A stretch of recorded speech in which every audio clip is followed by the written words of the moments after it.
Alors, en ce qui nous concerne, on nous a confié deux volets. Il y a trois cabinets qui sont chargés de cette étude.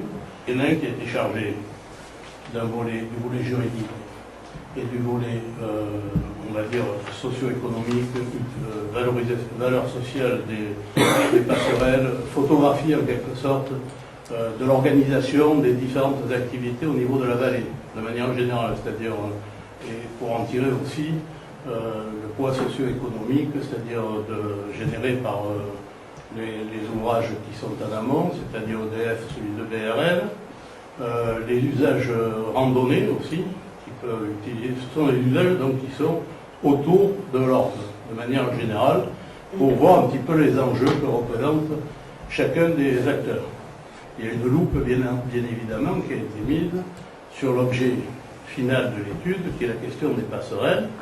Donc on nous a demandé de faire une estimation de l'utilisation et de la valeur sociale de ces passerelles. C'est-à-dire pas seulement d'ailleurs sur le plan de l'utilisation fonctionnelle, on peut se servir soit les agriculteurs pour brouille, soit les habitants, dont certains sont sûrement là, du hameau, mais également donc identifier aussi la valeur en soi éventuelle des passerelles, soit par un attachement social, soit pour des raisons historiques, etc., qui sont également à prendre en compte, de même que pour les autres usages dans la semaine qui vient.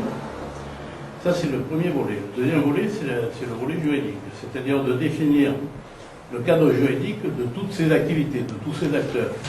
C'est-à-dire dans quel cadre ils exercent leurs activités de manière assez précise, et le cadre juridique des relations entre eux. Je parle par exemple concernant, comme vous devez le savoir, les ouvrages de BRL et celui d'EDF. Et donc, dans cette perspective, l'impact que les activités de ces ouvrages peuvent avoir sur l'ordre, y compris en aval, doivent être prises en compte éventuellement pour des mesures compensatoires. Et le sous-préfet, donc, plus particulièrement, a demandé que soit fait une analyse. L'aspect du volet juridique que nous avons traité, c'est de définir les éventuelles responsabilités de chacun des acteurs dans leurs activités. Toujours, évidemment, dans le cadre de l'ordre et de série, de définir donc les différentes responsabilités des différents acteurs susceptibles d'être engagés en cas d'accident, donc plus particulièrement dans le cadre soit actuel de la présence de passerelles, soit dans le cadre ultérieur si les passerelles devaient être modifiées, puisque c'est une des questions qui est posée, c'est-à-dire l'éventuelle modification des deux passerelles. Dans cette perspective j'allais dire plus pratique, donc il y a un autre cabinet qui a été chargé du volant hydraulique, de l'étude hydraulique, c'est-à-dire d'étudier les effets des lâchers d'eau, pour arriver à déterminer d'une part très concrètement les incidences que ça a sur les variations de niveau d'eau en fonction des différentes saisons,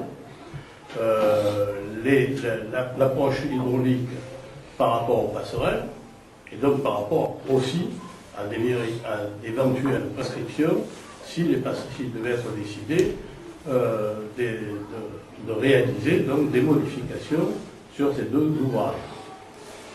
Le troisième cabinet, sur les conclusions des deux premiers, sera éventuellement chargé de projeter des modifications concernant les deux ouvrages.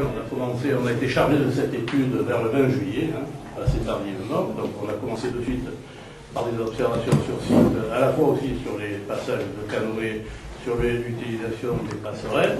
On a commencé une série d'entretiens. Cette semaine, on en a une autre. Là, ce soir, plusieurs entretiens à la sous-préfecture, directeur de la protection civile, EDF, DRL, j'en passe et on en a encore pendant les 2 jours qui viennent.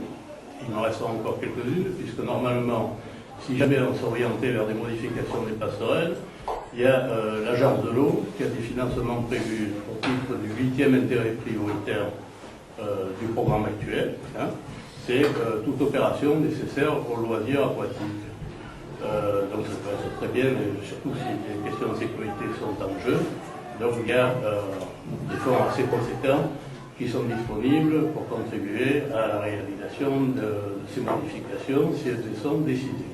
Voilà, je crois que vous avez à peu près tout dit. Donc il me reste l'agence de l'eau, il me restera en fin de semaine, il nous restera à rencontrer l'agence de l'eau, l'Adréal aussi, qui est, comme vous le savez, c'est l'ancienne Drire et d'Irène, qui ont été restructurés dans les restructurations administratives actuelles, qui sont à la fois compétentes en ce qui concerne la gestion de l'eau, mais aussi en ce qui concerne la tutelle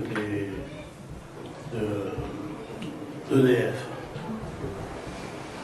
Voilà, ce sera à peu près. Un truc que j'ai oublié de vous dire, c'est la date de rendu de l'État. Voilà. Donc c'est prévu pour mi-novembre. Bon.